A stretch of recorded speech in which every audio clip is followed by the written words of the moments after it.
Om Swastiastu, Assalamualaikum warahmatullahi wabarakatuh. Salam sejahtera bagi kita semua. Salam nama budaya, salam kebajikan. Pada kesempatan hari ini, kami akan mempresentasikan materi kami tentang komponen jaringan komputer. Namun sebelum itu, izinkan kami untuk memperkenalkan diri kami terlebih dahulu. Dari saya sendiri, saya Dewa Hafiz Wiran Putra, absen 11. Saya Dimas Rizky Ramandiansyah Putra, absen 10. Adapun daftar isi dari presentasi kami saat ini, yang pertama adalah hardware dan yang kedua adalah software. Yang pertama, hardware. Hardware itu adalah jaringan yang merujuk pada perangkat fisik yang digunakan untuk menghubungkan dan mengelola jaringan komputer. Ini melibatkan komponen seperti switch, router, modem, kartu jaringan, kabel jaringan, dan perangkat keras lainnya yang mendukung konektivitas dan transfer data antara perangkat dalam jaringan. Baik, kemudian yang kedua adalah software. Secara umum, software merupakan sebuah data yang diprogram, disimpan, dan diformat secara digital dengan tujuan serta fungsi tertentu. Perangkat ini sendiri tidak mempunyai bentuk fisik. Kita dapat mengoperasikannya melalui perangkat komputer. Oke, selanjutnya itu adalah kita akan membahas tentang hardware. Hardware ini itu ada 4 proses, yaitu input, proses, storage, dan output. Yang pertama itu ada input. Input dalam hardware jaringan adalah langkah pertama dalam pertukaran informasi antara perangkat yang terhubung dalam jaringan. Terdapat beberapa jenis input yang bisa terjadi, yaitu yang pertama, paket data. Salah satu bentuk input yang umum adalah paket data yang dikirimkan melalui media fisik seperti kabel jaringan ketika pengguna mengirim data seperti menjelajahi web atau mengirim email. Data tersebut akan dipecah menjadi paket-paket yang kemudian dikirimkan melalui jaringan untuk mencapai tujuan yang dituju. Kedua, sinyal nirkabel. Dalam jaringan nirkabel, input datang dalam bentuk sinyal elektromagnetik, misalnya ketika menggunakan Wi-Fi untuk terhubung ke internet. Perangkat Anda akan menerima sinyal nirkabel yang dikirim oleh access point atau router. Sinyal ini kemudian diubah menjadi sinyal digital yang dapat diproses oleh perangkat jaringan. Selanjutnya yang kedua itu ada proses. Setelah input diterima, perangkat keras jaringan akan memproses informasi tersebut. Proses pemrosesan melibatkan berbagai komponen perangkat keras jaringan, termasuk switch, router, dan firewall. Berikut ada beberapa contoh pemrosesan yang terjadi, yaitu yang pertama, switching. Switch digunakan untuk mengarahkan paket data ke tujuan yang tepat dalam jaringan lokal. Ketika switch menerima paket data, ia akan melihat alamat tujuan MAC atau Media Access Control dalam paket tersebut dan memutuskan ke port mana paket harus dikirimkan agar sampai ke perangkat yang dituju. Yang kedua, itu adalah routing. Perangkat keras jaringan seperti router bertanggung jawab untuk memutuskan rute mana yang harus diambil oleh paket data saat berpergian melintasi jaringan yang lebih luas, misalnya dari jaringan lokal ke internet. Router menggunakan tabel rute dan protokol routing untuk menentukan jalur terbaik yang harus diambil paket data untuk sampai ke tujuan yang dituju. Yang terakhir yaitu ada pemfilteran. Perangkat keras jaringan juga dapat dilengkapi dengan fitur pemfilteran untuk menerapkan kebijakan keamanan. Misalnya, firewall dapat memeriksa paket data yang datang dan memutuskan apakah harus membiarkannya melanjutkan perjalanan atau memblokirnya berdasarkan aturan yang telah ditentukan. Selanjutnya yang ketiga itu adalah storage atau penyimpanan. Beberapa perangkat keras jaringan memiliki kemampuan penyimpanan sementara untuk mengelola data sebelum dikirim atau setelah diterima. Misalnya, switch memiliki tabel alamat MAC yang menyimpan informasi tentang alamat-alamat fisik yang terhubung ke port-portnya.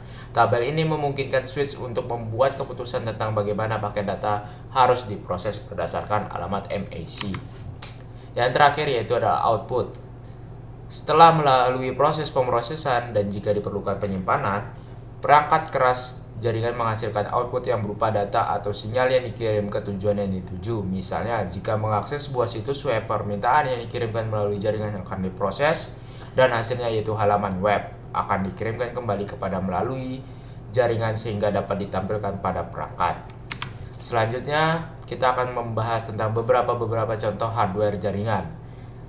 Yang pertama yaitu ada NIC. Di sini NIC atau Network Interface Phase komponen sebagai media penghubung komputer dengan jaringan melalui media transmisi kabel. Setiap komputer biasanya sudah dilengkapi dengan NIC. Jika belum tersedia juga NIC yang ditancapkan pada slot ekspansi yang tersedia pada komputer. Yang kedua ada hub, alat yang menghubungkan workstation server atau perangkat lainnya menggunakan kabel jaringan. Fungsi hub saat ini biasanya sudah ada pada switch. Ralat untuk NIC NIC itu adalah Network Interface Card. Selanjutnya itu ada switch. Switch adalah suatu perangkat jaringan sebagai penghubung berbagai segmentasi jaringan. Sebuah switch bisa difungsikan untuk menghubungkan antara komputer atau router dalam satu area jaringan. Yang kedua, itu ada repeater, alat yang menghubungkan workstation server atau perangkat lainnya menggunakan kabel jaringan. Fungsi hub saat ini biasanya sudah ada pada switch. Selanjutnya itu ada bridge.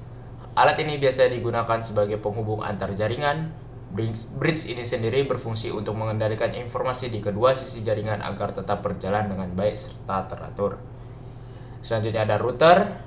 Seperti banyak yang dikenal orang, perangkat router dapat menerjemahkan informasi dari suatu jaringan ke jaringan lainnya. Router bekerja dengan mencari jalur terbaik untuk mengirim pesan berdasarkan alamat tujuan serta asalnya.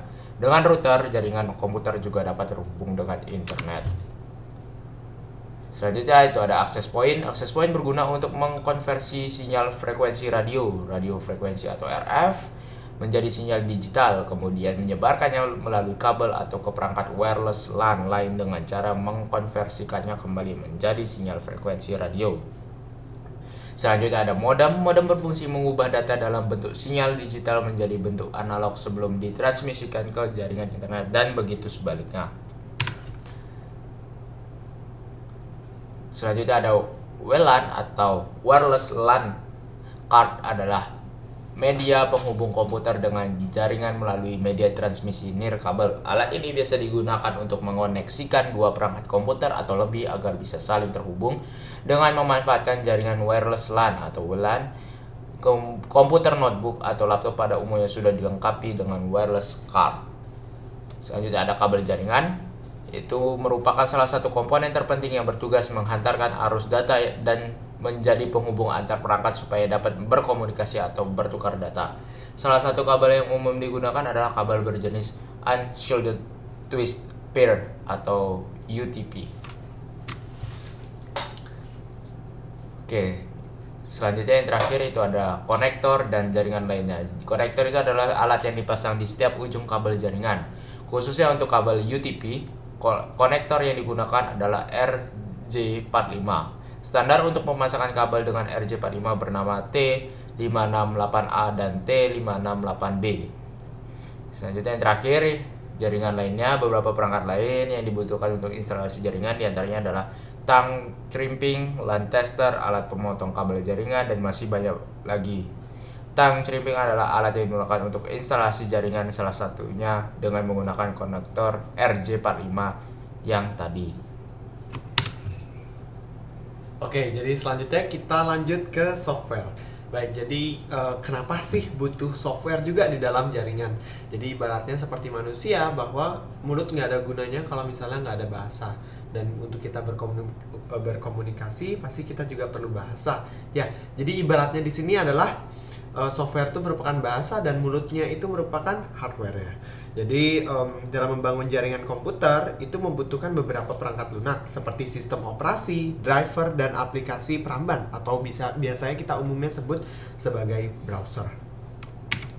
Baik, jadi yang pertama di sini adalah sistem operasi.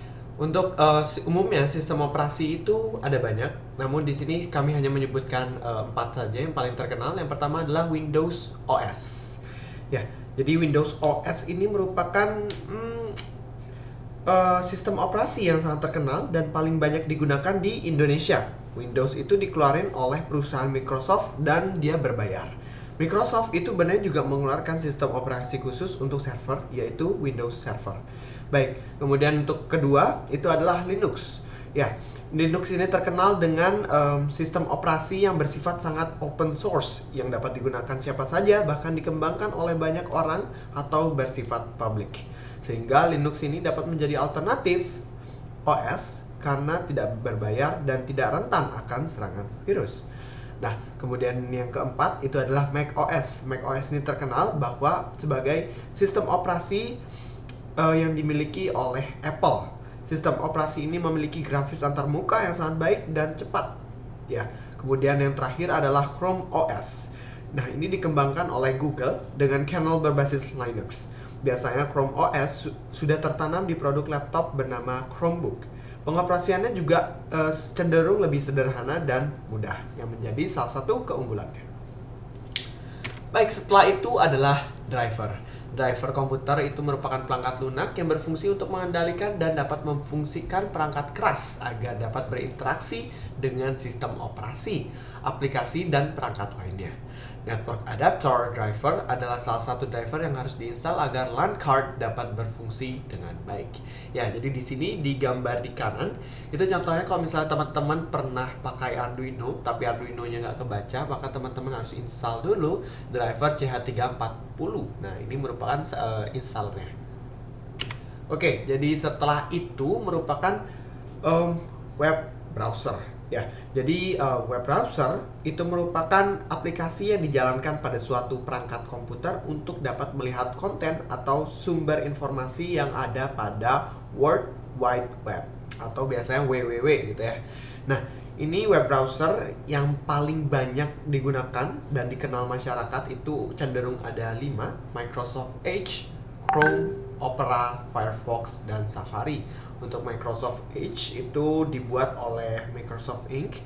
Dan biasanya setiap kita menggunakan laptop Windows maka disarankan untuk menggunakan Microsoft Edge dikarenakan katanya lebih stabil dan lebih cocok untuk Windows. Dan kemudian Chrome itu merupakan web browser dengan pengguna terbanyak.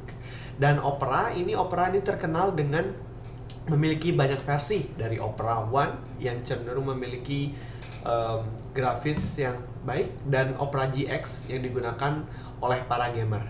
Dan yang keempat merupakan Firefox, dan yang kelima adalah Safari yang merupakan default browser untuk Apple. Baik, jadi kalau secara personal saya menggunakan Microsoft Edge dikarenakan sudah memiliki built-in AI dan lebih cenderung stabil dan tidak memakan banyak memori. Baik, jadi sekian, terima kasih presentasi dari kami mengenai komponen jaringan komputer. Kami mohon maaf jika terdapat kesalahan dalam kata. Kami tutup dengan Parama Santi. Om Santi Santi Santi Om. Wassalamualaikum warahmatullahi wabarakatuh. Salam sejahtera bagi kita semua. Shalom, namo buddhaya, salam kebajikan.